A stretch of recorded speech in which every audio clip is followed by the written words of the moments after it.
G'day viewers, the end of another week means it's time once more for Totally Fucked Up Friday, where I bring you news stories from around the world that prove the world really is totally fucked up. Now, a lot of people suggested maybe I should talk about how fucked up North Korea's attempts at rocket launches are generally, one specifically this week. And yeah, clearly they're not rocket scientists, as the saying goes. But you know the truth behind that saying? Rocket science is hard.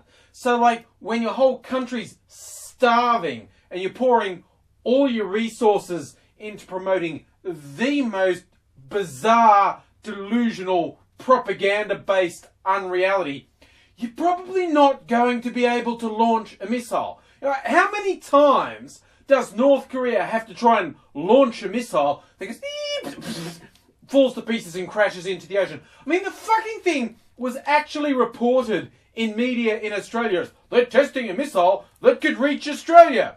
No, they're fucking not. They're testing a missile that can go and fall to fucking pieces. Stop pretending North Korea is a threat. Ooh, they're the axis of evil. They're the axis of fucktards.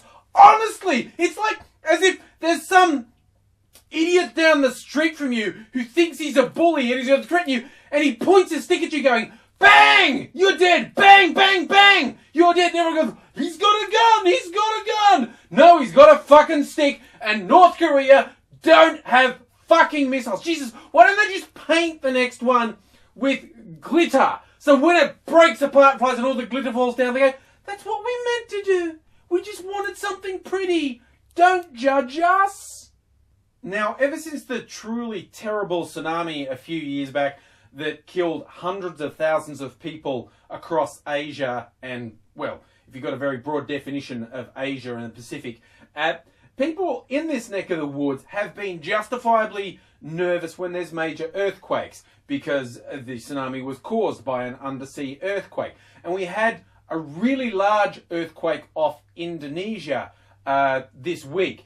And particularly Aceh, one of the Indonesian provinces, which was one of the worst hit by the tsunami, they were a bit nervous. And look, thankfully, there was minimal damage to both property and minimal loss of life. So it's a much better story than the last one, like immeasurably better. But that's why I feel a bit safe pointing out some totally fucked up things that happened. One, there was a prison in Aceh. When they got the warning, the tsunami warning, they said, okay, the prison's too close to the shoreline, everyone could drown, that would be horrible. So they said to the prisoners, okay, prisoners, we're going to let you out, go to the high ground, and then when the all clear's called, come back. And they went, yes, boss. And about half of them came back. I'm just imagining the guards outside the prison when only half their murderers and rapists come back, and it's like,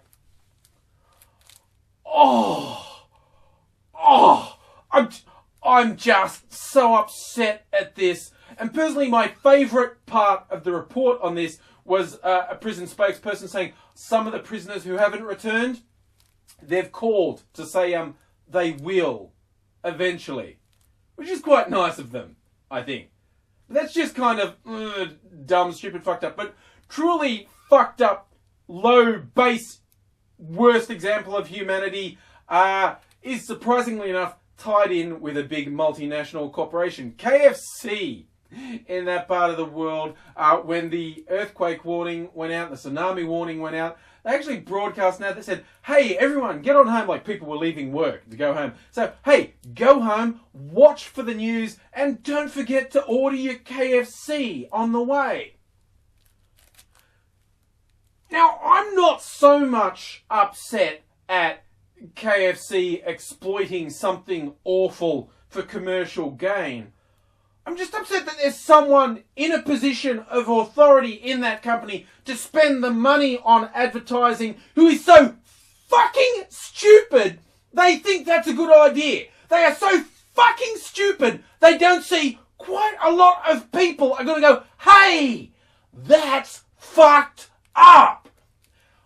Why am I not here? Look, I might do a lot of weird stuff and arguably dumb stuff, but put me in charge of a big company. I'm not going to do anything that fucked up. And I think I'll round this week out by talking about sex and people's fucked up attitude to it. One story that particularly caught my eye is in Tennessee in the US. This has been pushed for a while, but apparently it's crossing some legal hurdles in their state legislature. Abstinence-only education, which they've been pushing for ages. Yet all the conservative states in the US pushing abstinence-only sex education. Tell kids, just don't do it. Guess which states have the highest rates of teen pregnancy and the highest rates of teen sexual activity? Now go on, guess. You'd be amazed to know it's the states with abstinence-only education.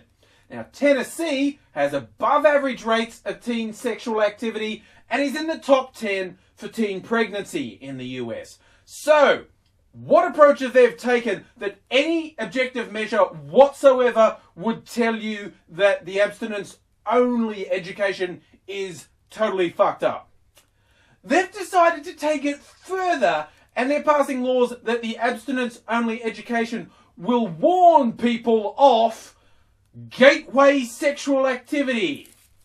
That's not a euphemism for anal sex, which is what I thought it was when I first read it. No, that's kissing and holding hands. Yes, their response to just seeing that kids don't listen when you tell them not to have sex is to also tell kids to not kiss and hold hands.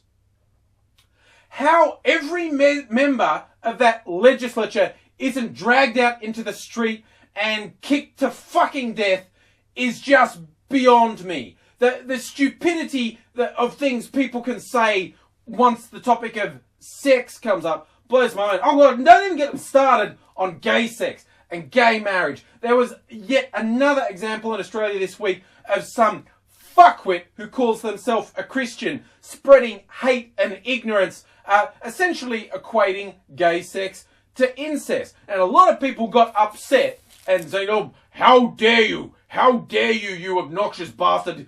Let's look him up, actually. This is me. This is how tightly scripted these are. I did write some notes. His name's David Phillips, and he's the president of a group that they call themselves Family Voice Australia. Now, a lot of people have been saying, how dare you say that? Yeah, those people, I say you're missing the big picture. You're upset that he says that gays shouldn't get married. Gays shouldn't be gay. He talks about rescuing gays, how they don't have to be that miserable. I don't see my gay friends being particularly miserable.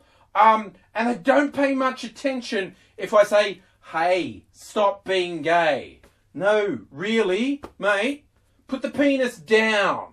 No, you're only hurting yourself. I know you think you're enjoying it. No, put the penis. Oh, you just don't know what's good for you. That's not what I think his opponent should be focusing on. They should be focusing on the way he told the story, on the way he managed to equate gay sex with incest, and the way he managed to say you don't have to do it. He actually said that he fancied his cousin. He's gone out and said, I quite fancied my cousin, found her attractive. But then the family had a discussion on the topic and decided, no, you won't be fucking your cousin, actually. How fucked up are family dinners at this guy's place? Where's the conversation go like, well, how was work today? Oh, was I fine? How was school? Oh, what's the weather like? So, is anyone thinking of fucking their cousin? I never had to have that conversation at my family. No one to judge, but I'm just saying the topic of cousin fucking did not come up with my family. But with this guy, apparently, this is something that is discussed around the family table. Hey, should I or shouldn't I fuck my cousin?